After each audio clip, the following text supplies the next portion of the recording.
Showbiz fanatics, is it true na ang Andrea Brillantes matitenga nga ba ang showbiz career dahil sa Katniel breakups? At Miss Carla Estrada, ina ni Mr. Daniel Padilla, nahaharap na naman sa panibagong intriga dahil sa kanyang TV guesting. So ano nga ba ang nakapaloob sa balitang ito? But before that, if you haven't subscribed yet to my YouTube channel, please don't forget to like, share, and subscribe at hit mo na rin ang notification bell for more showbiz updates. And please don't forget to hit the all para ikaw ang unang-una makakapanood sa lahat ng ating mga updates. Bago tayo magpatuloy, of course, nais kong magpasalamat sa lahat ng mga legit viewers, subscribers at ang lahat ng mga legit na nanonood at sumusubaybay sa lahat ng ating mga updates. Maraming salamat po sa inyong panonood. And for today's video, pag-usapan natin ito dahil ang isang Carla Estrada ay nahaharap na naman sa panibagong intriga patungkol po sa kanyang TV guesting sa It's Showtime. Kung matatandaan po ninyo, si Carla ay naimbitahan ni Vice Ganda, or hindi ko alam kung naimbitahan or pinilit, kasi ganun po yung, or pinilit ni Carla Estrada na mag-guest siya dahil sa isang portion po ng isang segment po ng It's Showtime kung saan ito po ay may tinatawag nilang Especially For You na talaga namang sobrang lakas at talagang inaabangan ng maraming mga Pinoy. Ay ang kaibigan ni Miss Carla at cousin niya, no, parang pinsan buo ni Miss Carla Estrada, si Miss Via Veloso, na kaibigan din ni Vice Ganda. Doon po sa party ni Carmela ay nakapagkwentuhan sila na parang napipil nitong ni Vice Ganda na kailangan ni Via Veloso ng makakasama. So dahil dito, isinalang siya. At isa sa mga sinasabi nga ni Carla na tinawagan daw siya di umano ni Vice Ganda ng madaling araw para po mag-guest dito po sa nasabing show. Ganun po lagi yung pitch niya habang siya po ay nadodoon sa episode ng It's Showtime. Pero ito po ay kabaligtaran sa mga lumalabas na statement ng isa sa mga news insiders. Sabi po ni Miss Score sa kanyang Twitter, sinabi niya si Guess yung nagpumilit talaga na mag-guest siya sa show. Lumapit sa friend niyang host, wala na lang nagawa ang production kahit hindi naman nila iyon idea at hindi rin naman talaga nila ginusto. So, ang tinutukoy niya po dito ay walang iba kundi si Miss Carla Estrada na kaibigan nga ni Vice Ganda. Pero iba sa sinasabi ni Miss nitong si Carla Estrada patungkol sa bagay na ito. So dahil doon may mga reactions mga violent reactions coming from the bashers netong mag-inang si Carla Estrada at si Daniel Padilla.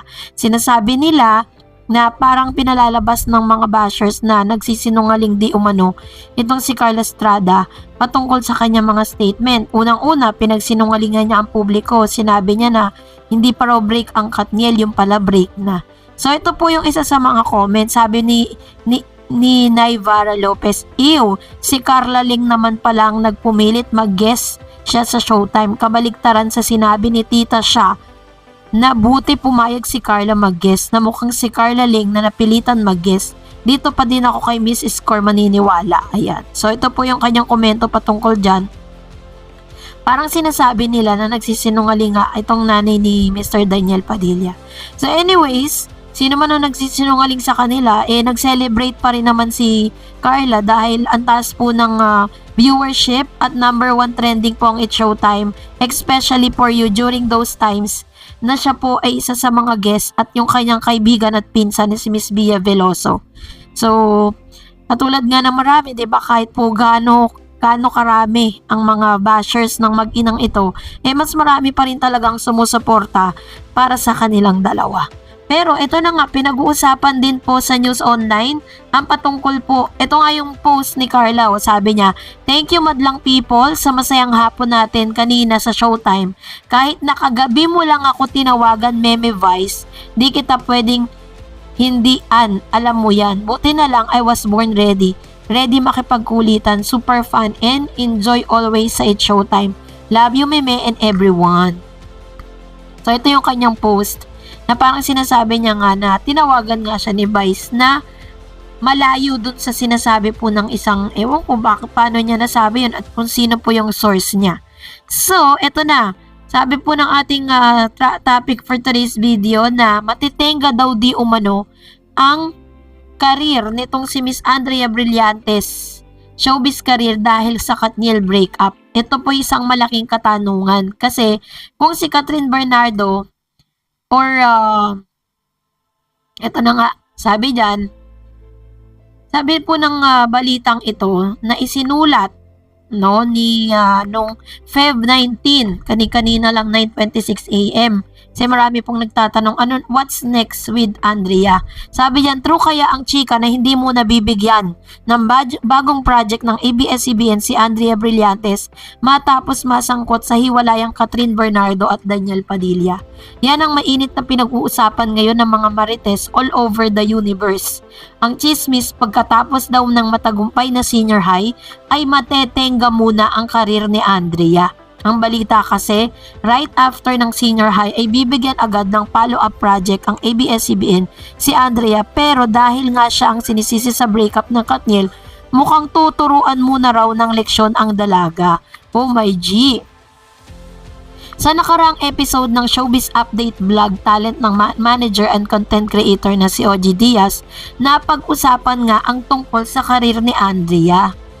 Actually, kasi dapat nasundan na yon senior high. Sana masundan siya kasi kahit naman ako, pwede akong maghanap pa o mag-crave ng more ng isang Andrea Brillantes pagdating sa series, lalo na sa successful ang senior high ang say ni Papa O.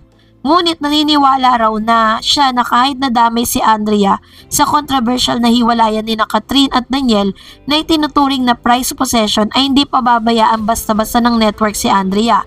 Dahil may nakausap daw na ang management ng ABS-CBN na magkakaroon ng sequel ang senior high dahil may clamor at magandang serye. Kaya sila ulit ng mga bida, revelation na ni Papa O. Matinding pambabash at pagninega ang inabot ni Andrea nang kumalat ang chikang siya ang third party umano sa breakup ng Katniel. Hanggang ngayon wala pa ring diretsahang pagde-deny o pag-amin na ginagawa ang mga taong involved sa isyong ito. So, yun po yung ilan sa mga updates po nitong si Mr. OG Diaz sa kanyang channel. Sinabi niya na parang kumakalat po kasi sa social media at sa online words na ang ABS-CBN dahil po mas pinaboran nila ang Katniel, mas pinaboran nila si Miss Catherine Bernardo and Daniel Padilla over Miss Andrea Brillantes. Parang ito po yung disciplinary actions na ginawa ng ABS-CBN towards Andrea Brillantes with regards sa pagiging kasangkot niya or kadamay niya dito po sa nasabing issue na ito. Kasi kung tutuusin, kung matatandaan ninyo, meron pong lumabas na balita ang pep.com na sinabi nila na si Andrea Brillantes mismo ang pumunta kay Catherine para po mag-confess patungkol po sa naganap between them, Daniel Padilla and Andrea, na pinapunta ni Daniel Padilla si Andrea Brillantes doon mismo sa kanyang bahay. So yun po yung mga lumalabas sa balita kasi kung talagang wala siyang HD or wala siyang di niya gusto si Daniel, dahil alam niya naman na si Daniel ay meron na po siyang Catherine Bernardo at since siya po ay girl, diba, dapat pinigilan niya yung sarili niya na pumunta dun sa lugar na yun. Kaya ito po yung sinasabi na parang disciplinary actions sa ginagawa ng ABS-CBN towards Andrea Brillantes para po makita ni Catherine na talagang may sanction yung ginawa po sa kanya at dun po sa hiwalayan ng Katniel.